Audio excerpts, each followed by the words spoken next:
Estamos em Gálatas, capítulo 3. A partir de agora, o apóstolo Paulo não vai mais se preocupar em defender o seu apostolado, em defender o seu evangelho, porque nos capítulos 1 e 2 ele se dedicou praticamente a isso o tempo todo. Agora ele vai reensinar o evangelho que havia entregue aos Gálatas, porque, ao que parece, eles se esqueceram do que lhes foi transmitido. Então temos aqui no versículo 1, Paulo já começando com uma palavra bem dura. Ó Gálatas insensatos, quem vos fascinou a vós outros, ante cujos olhos foi Jesus Cristo exposto como crucificado? Olha como é que Paulo começa aqui. Ó Gálatas insensatos. Essa palavra, que foi traduzida na Almeida Revista e Atualizada como insensatos, ela é a palavra grega anontoi e diz respeito, entre outras coisas, a alguém tolo que age sem sabedoria. Paulo está chamando os Gálatas de tolos, pessoas que não têm sabedoria por terem abandonado o evangelho. E continua: quem vos fascinou a vós outros, ante cujos olhos foi Jesus Cristo exposto como crucificado? O interessante é que essa palavra que o apóstolo usou aqui, esse verbo fascinou, no original grego, que é ebaskanen, ela significa literalmente enfeitiçou. Poderia ser também lançou um encanto, um mal olhado. Não que Paulo acreditasse nesse tipo de coisa, certamente que não. Ele deve ter usado uma crendice popular para mostrar o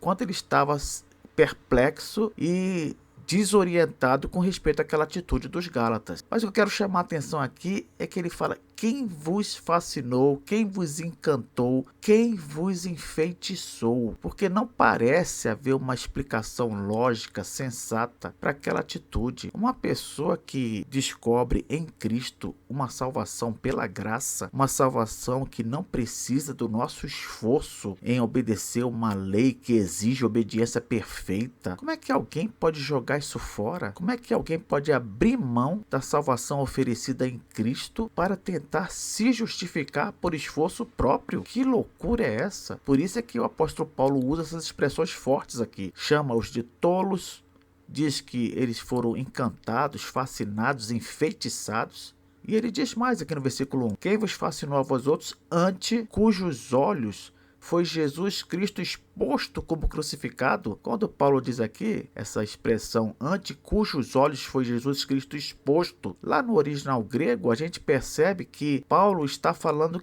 praticamente como se ele tivesse desenhado. A gente gosta muito de usar essa expressão hoje em dia, né? Quer que eu desenhe? É como se o apóstolo tivesse desenhado Cristo crucificado diante dos Gálatas. Como assim, professor? Paulo está dizendo aqui que ele praticamente fez com que os Gálatas vissem Cristo crucificado. Tamanha foi a clareza do ensino do apóstolo a respeito desse assunto. Ele explicou tão claramente sobre Cristo ter morrido na cruz do Calvário pelos nossos pecados, pagando a nossa dívida e nos reconciliando com Deus e assim, consequentemente, possibilitando a nossa salvação. Ele explicou isso com tanta clareza que foi como se os Gálatas tivessem visto o sacrifício de Cristo. Imaginem, o próprio apóstolo Paulo sendo o seu evangelista, aquele que te prega o evangelho, explicando com todo cuidado sobre o sacrifício de Cristo na cruz do Calvário.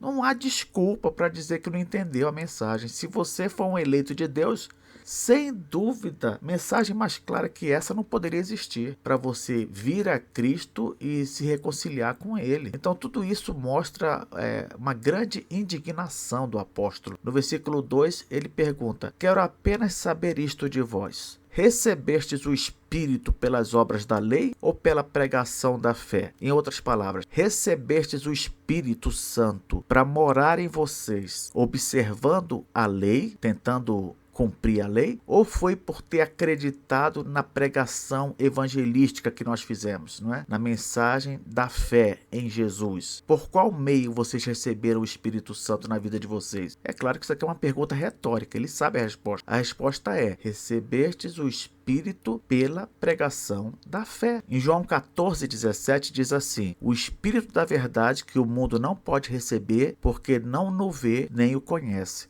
Vós o conheceis, porque ele habita convosco e estará em vós. Toda pessoa que aceita Jesus Cristo como Senhor e Salvador, essa pessoa passa a ser templo do Espírito Santo. o Espírito Santo vem morar nela. Mas isso aconteceu por quê? Porque ela obedeceu à lei perfeitamente? Não, porque ela creu em Jesus como Salvador. Ela creu naquela mensagem evangelística que dizia a ela que basta crer em Cristo como seu Salvador para ser salvo. Versículo 3. Sois assim insensatos, de novo, sois assim tolos, sem sabedoria, que, tendo começado no Espírito, estejais agora vos aperfeiçoando na carne? Olha só, por que ele fala tendo começado no Espírito? Porque a coisa funciona mais ou menos assim. Quando nós aceitamos a Cristo e o Espírito Santo vem habitar na nossa vida, esse Espírito deve conduzir o nosso viver. Sobre isso, o apóstolo vai falar mais adiante, lá no capítulo 5. Então ele pega e adianta aqui. Vocês são assim tão insensatos que, tendo começado no Espírito, ou seja, numa vida cristã que é conduzida pelo Espírito Santo, agora vocês abandonaram isso para ficar se aperfeiçoando na carne? O que Paulo quer dizer com aperfeiçoando na carne? Ele quer dizer buscar o aperfeiçoamento por meios humanos, através da obediência da lei. É como se os cristãos gálatas estivessem deixando de se conduzirem pelo Espírito para eles mesmos, através de seus esforços, tentassem se justificar pela observância da lei, pela obediência à lei. Então aqui nesse versículo 3, essa expressão aperfeiçoando na carne é sinônimo de buscar aperfeiçoamento por meio humano, através da obediência à lei. E é isso que Paulo está reprovando nos Gálatas. Essa interpretação ela é confirmada por algumas versões da Bíblia. Eu separei duas aqui. A versão da King James, atualizada, 1999, que diz assim: estáis tão enlouquecidos assim, a ponto de, tendo começado pelo Espírito de Deus, estar desejando agora vos aperfeiçoar por meio do mero esforço humano? Vocês estão vendo? Então a ideia aqui é que os Gálatas deixaram de ser conduzidos pelo Espírito Santo para eles mesmos procurarem se santificar pelo esforço próprio, observando leis. A Bíblia Viva diz: então, será que vocês ficaram completamente loucos? Pois, se a tentativa de obedecer às leis judaicas nunca lhes deu vida espiritual no princípio, por que vocês pensam que a tentativa de obedecer a elas agora os fará cristãos mais fortes? Então, tanto a King James, atualizada 1999, quanto a Bíblia Viva, elas confirmam essa interpretação. Versículo 4. Terá sido em vão que tantas coisas sofreste, se, na verdade, foram em vão. Olha só, duas palavras de Paulo aqui neste versículo 4. Primeiro, ele revela para nós que os crentes da Galácia sofreram por serem cristãos, sofreram por terem se tornado cristãos. Nós não sabíamos disso até agora. Então ele revela isso para nós. Depois ele diz o seguinte: se na verdade foram em vão. Isto é, primeira coisa, Paulo está dizendo que aqueles gálatas que sofreram por terem se tornado crentes podem ter sofrido à toa, sem necessidade, já que agora eles aparentemente estão jogando fora esse evangelho. Quer dizer, sofreram e nem precisavam ter sofrido, porque afinal de contas estão abandonando o evangelho. O sofrimento não os fez abandonar o evangelho. E agora, por causa de alguns judaizantes, eles vão jogar o evangelho fora? É isso que Paulo está questionando aqui. Terá sido em vão que tantas coisas sofrestes? Vocês não aprenderam nada com o sofrimento? Foram fiéis no sofrimento e agora vão abandonar por causa de pregação de judaizante? Mas aqui ele demonstra uma esperança ainda nos Gálatas, porque ele fala: se na verdade foram em vão. Pode ser, na mente do apóstolo, que o sofrimento não tenha sido em vão, que realmente eles não vão se perder, que eles não vão, no final das contas, abraçar as ideias dos judaizantes. Pode ser. Paulo demonstra que ainda tem esperança aqui. Versículo 5. Aquele, pois, que vos concede o Espírito e que opera milagres entre vós, porventura o faz pelas obras da lei ou pela pregação da fé? Outra informação que Paulo nos dá aqui, que Deus concede o Espírito Santo, ali aquelas igrejas da Galácia, e opera milagres lá. Por que eu falo concede e opera? Porque nós temos aqui dois verbos que no original grego estão no presente. E um verbo, quando está no presente em grego, ele traz uma ideia de uma ação contínua, algo que está acontecendo.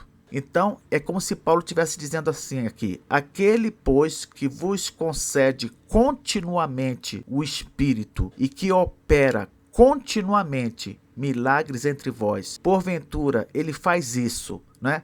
Conceder o Espírito e operar milagres por causa das obras da lei, isto é, por causa da observância da lei, ou por causa da pregação da fé em Cristo? Qual a razão para Deus conceder o Espírito continuamente lá entre os Gálatas e operar milagres entre eles? Qual a razão? A razão, mais uma pergunta retórica, é claro que Paulo sabe a resposta. A razão, é óbvio, é que está sendo feita a pregação da fé, É por isso que Deus continua concedendo o Espírito Santo dele lá, para aqueles que se convertem.